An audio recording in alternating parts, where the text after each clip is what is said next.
lepaskan seragammu atau buang janin itu. Gertakan sang ayah menghujam jantung Yuliani, seorang polwan berprestasi yang kini harus berdiri di tepi jurang kehancuran.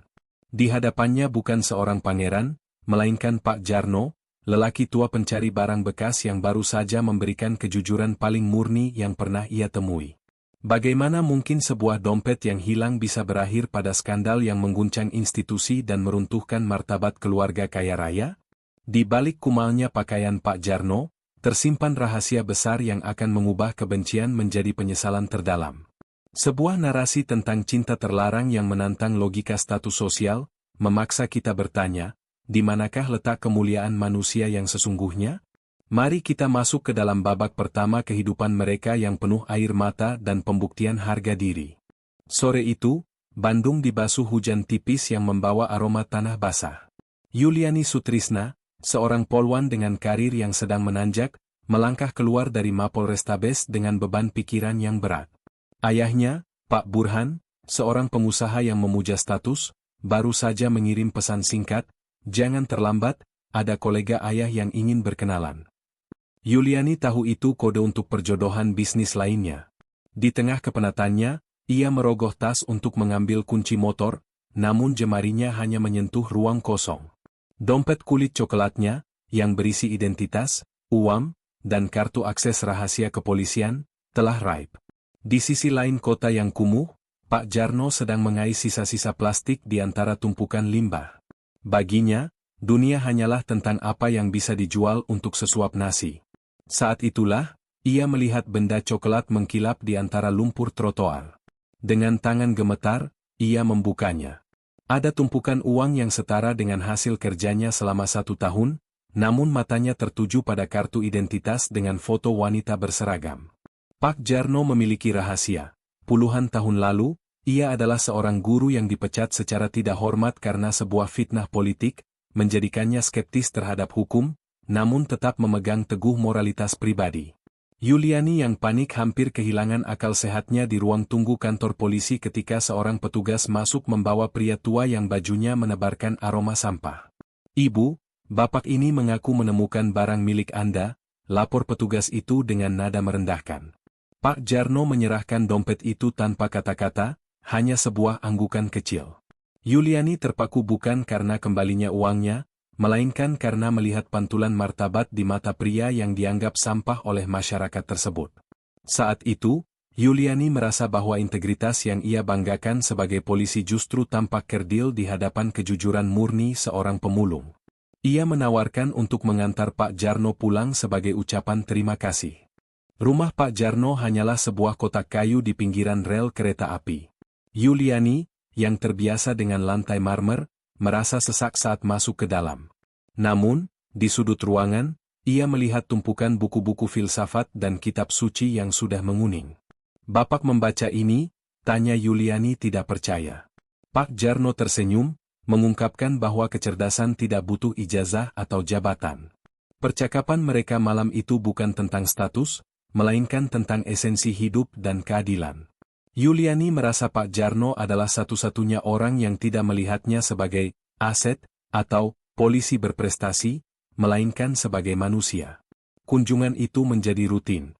Kontroversi mulai merebak ketika rekan-rekan kepolisian melihat Yuliani sering terlihat di kawasan kumuh tersebut. "Yuli, jangan merusak reputasimu hanya karena kasihan pada gelandangan," peringat Dewi, sahabatnya. Namun, Yuliani justru menemukan kenyamanan yang tidak ia dapatkan dari lingkungan sosialita orang tuanya. Pak Jarno, dengan segala kesederhanaannya, menjadi tempat pelarian dari tuntutan ayahnya yang obsesif. Di sana, di atas balai-balai kayu yang reot, batas antara pelindung hukum dan masyarakat kelas bawah itu perlahan lenyap. Mereka mulai berbagi keresahan tentang dunia yang tidak adil. Puncaknya terjadi pada suatu malam yang sangat sunyi.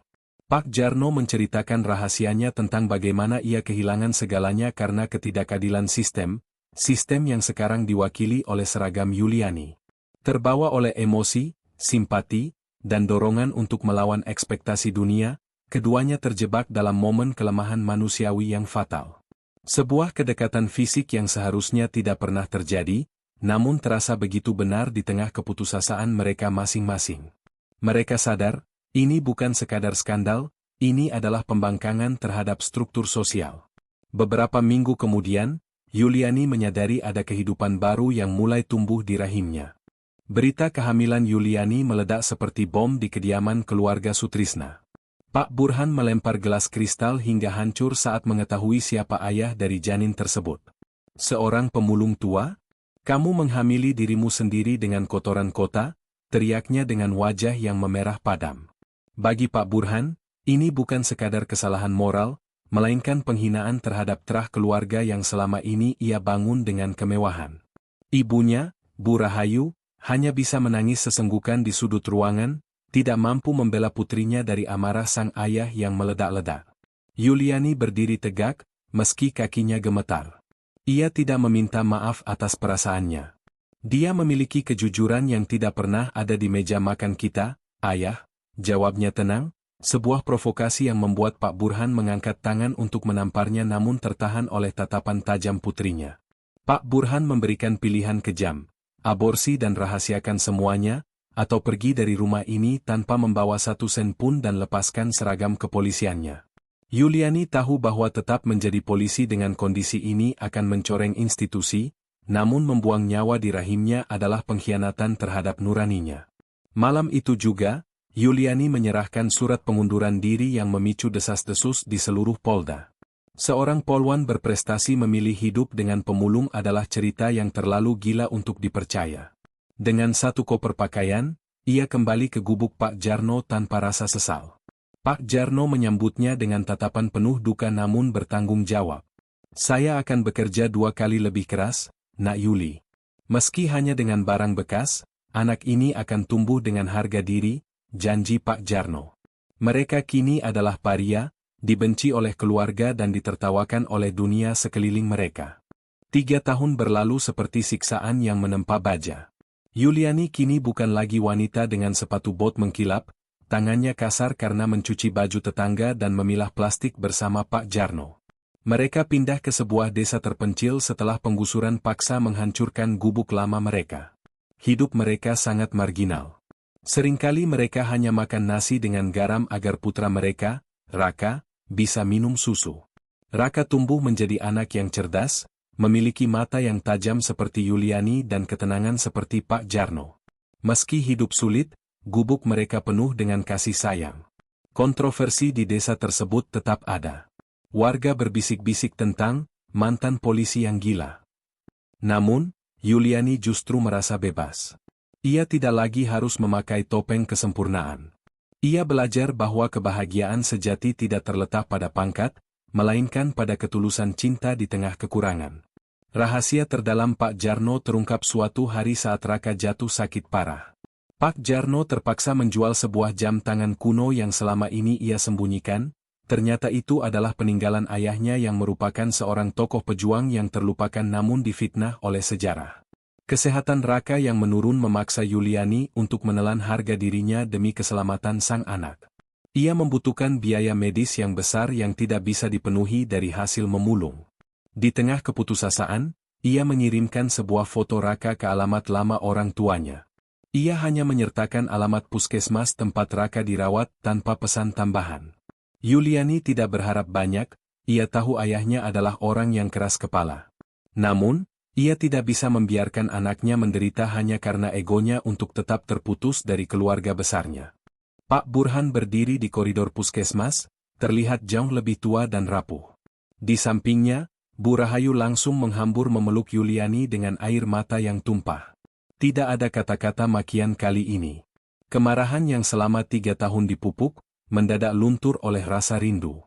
Saat Pak Burhan melihat Raka yang sedang tertidur lelap, pertahanan egonya yang dibangun selama 30 tahun runtuh seketika. Dia memiliki matamu, Yuli, bisik ayahnya dengan suara serak. Kehadiran cucu ternyata memiliki kekuatan yang tidak dimiliki oleh argumen manapun. Pertemuan antara Pak Burhan dan Pak Jarno adalah momen yang penuh ketegangan. 2 pria dari kutub yang berbeda itu saling berhadapan di samping ranjang Raka. Pak Jarno tidak menunduk. Ia menyambut tangan Pak Burhan dengan martabat seorang pria yang telah menjaga putrinya. Pak Burhan menyadari bahwa meskipun Pak Jarno miskin harta, Ia memiliki kekayaan karakter yang tidak dimiliki oleh rekan-rekan bisnisnya. Pak Jarno telah membuktikan tanggung jawabnya tanpa pernah mengeluh atau meminta bantuan sedikit pun selama masa pengasingan mereka. Restu akhirnya diberikan, meski bukan dalam bentuk pesta mewah, melainkan sebuah penerimaan yang tenang. Cerita ini berakhir bukan dengan Yuliani kembali menjadi polisi. Ia tetap tinggal di desa dengan pilihan hidupnya, namun kini dengan jembatan kekeluargaan yang telah tersambung kembali. Di bawah bintang-bintang desa, keluarga yang tidak lazim itu menemukan kedamaian. Mereka membuktikan bahwa kehormatan sejati tidak ditemukan dalam seragam atau jabatan, melainkan dalam keberanian untuk setia pada pilihan hidup, sesakit apapun konsekuensi yang harus mereka hadapi. Di penghujung narasi ini, kita melihat Yuliani, Pak Jarno, dan putra mereka, Raka, menemukan kebahagiaan sejati dalam kesederhanaan desa, di mana restu orang tua akhirnya hadir sebagai penebusan atas ego masa lalu yang sempat memisahkan mereka. Hikmah utama yang dapat kita petik adalah bahwa nilai seorang manusia tidak terletak pada pangkat, seragam, atau harta yang ia miliki, melainkan pada ketulusan hati dan keberanian untuk memegang teguh kejujuran di tengah dunia yang penuh kepalsuan. Kisah ini adalah karya fiktif yang dirancang serealistis mungkin agar kita dapat mengambil pelajaran berharga tentang kekuatan cinta dan kerendahan hati. Terima kasih tulus kami ucapkan kepada Anda yang telah menonton hingga detik terakhir.